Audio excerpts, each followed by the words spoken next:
Do you know how hard it is to do like family-friendly Texas Thespians humor when you got a sense of humor like me? No, you don't, because you don't know me and you're not me. But boy, I will tell you something, man, it's pretty hard. Anytime I had a joke, like off the top of my head, I'm like, yeah, that's the one. But then I'm like, no, because I got the visualization of my two directors shaking their heads with their arms crossed. And that'd usually be enough to deter me. Universal humor is just so hard to come across. You know, like things that we can all laugh at, regardless of age and generation. Just things that are funny. I have 3 things written down that could potentially be universally funny. Pain, you know, seeing other people get hurt, that's funny sometimes. Mickey Mouse with debatably written parentheses, because I don't know if you like Disney or not. And Mark Zuckerberg. See, now I don't think other people would find Mark Zuckerberg as funny as I do, but yeah, I know he's not one of us. He's definitely hiding something, man. You know the lizard people conspiracy theory. That's what it is. The fact that they're just blending in. It could be anyone. Hold on. Sorry, I'm scanning. I couldn't continue to do this if I saw any lizard people in the audience. It just wouldn't work. The fact that they could be any one of us, and no, thank you. But I've always been a big conspiracy theory guy. I'm somewhat of a conspiratist myself, and I'm thinking, they couldn't have just showed up out of nowhere. It's not like us in the modern era finally figured out how to put our brains together and fill in cracks that aren't there.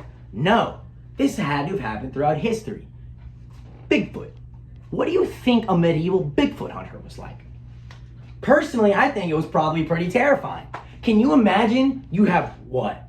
Maybe a horse, maybe a shield, and like a mace if you're lucky, and you're up against the woods at 3 in the morning and a 7'3" gorilla who's ready to pulverize you? Yeah.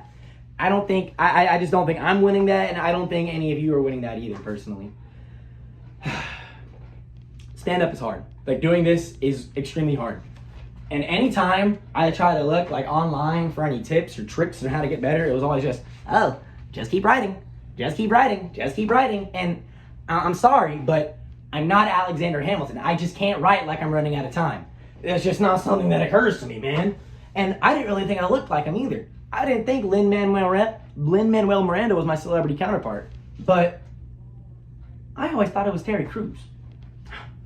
Now I want you people to describe me in one word. I'll give you 5 seconds. One word to describe me. Hold that thought. Was it evil? Because if it wasn't, you're wrong. Well, I don't know if you're wrong necessarily, because I don't think I'm evil. But I definitely had an evil upbringing. My family, they are a rotten bunch, bottom of the barrel. I remember one morning from school, I was going with my little brother. We went to the same elementary school, but we always had to drop off my older brother at high school first.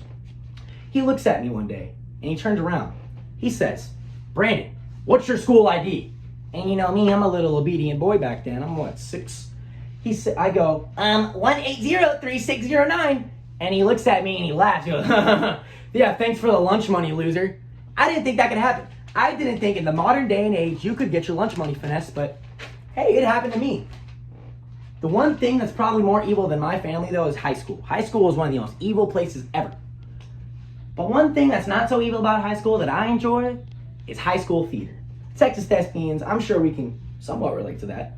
I've met a lot of my friends through high school theater. Some people that I hold really close. Like my buddy Lawrence.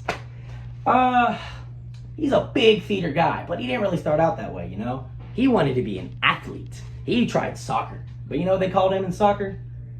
007. 0 goals, 0 assists, and 7 hours spent picking flowers in the outfield. High school theater just isn't that respected among guys, you know? Or at least in school. I feel like it's not exactly a secret to any of us.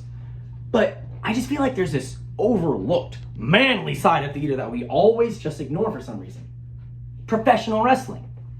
Think about it. You got the character work, it's a live performance. The ring is the stage, but instead of feelings and dances and monologues, it's steel chairs and violence and CTE. You know, one place violence surely doesn't belong is our high schools. I hate high school. I remember walking out of 7th period one day and this guy goes, hey, what class are you coming from? I said Spanish. He says, oh, I'm coming from French too. Clearly the guy was deaf. I never said I was coming from French. Thank you.